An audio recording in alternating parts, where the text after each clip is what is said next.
Pemirsa, pembinaan ketahanan remaja memiliki peran yang sangat penting dalam hal pembangunan manusia.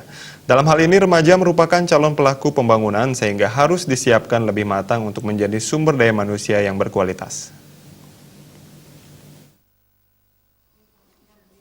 Di era revolusi industri 4.0 saat ini, tantangan dalam hal pembinaan ketahanan remaja cukup besar, diantaranya aksesibilitas terhadap berbagai media dan pengaruh negatif teman sebaya yang menjadikan remaja rentan terhadap perilaku seksual beresiko. Remaja menjadi rentan mengalami pernikahan di usia dini, kehamilan tidak diinginkan, dan terinfeksi penyakit menular seksual. Terkait hal tersebut, pengetahuan tentang pentingnya kesehatan reproduksi, khususnya reproduksi anak remaja, sangat diperlukan. Kesehatan reproduksi mulai mendapat perhatian khusus di tingkat global pada saat penyelenggaraan konferensi internasional tentang kependudukan dan pembangunan di Kairo, Mesir pada tahun 1994. Badan Kependudukan dan Keluarga Berencana Nasional BKKBN melakukan upaya meningkatkan kesehatan reproduksi dengan kampanye keluarga berencana melalui pendekatan hak-hak reproduksi manusia. KB sebenarnya merupakan bagian dari kesehatan reproduksi. Sehubungan dengan upaya tersebut, perwakilan BKKBN Provinsi Bali mengadakan forum peduli kesehatan reproduksi anak bersama mitra kerja.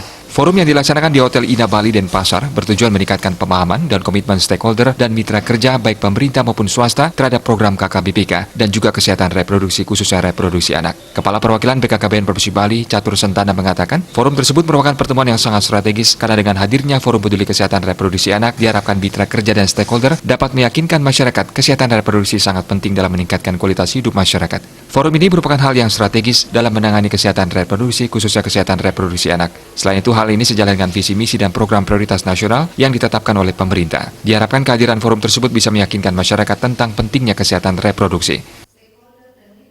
Perkawinan usia muda ini kan banyak sekali dampaknya, baik dari segi fisik, sosiologi, kemampuan ketergantungan pada orang tua, belum siap berkeluarga dan sebagainya.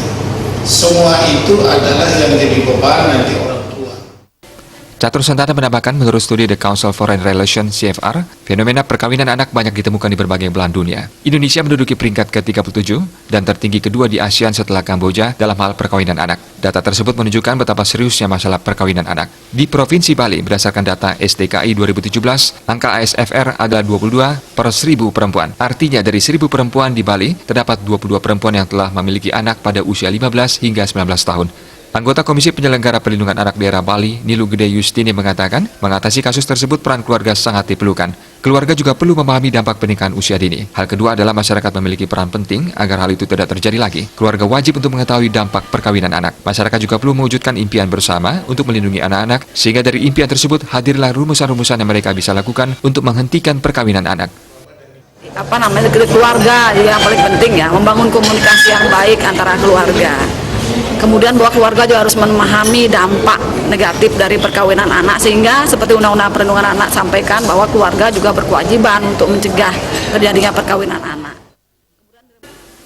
Tim Liputan Bali TV.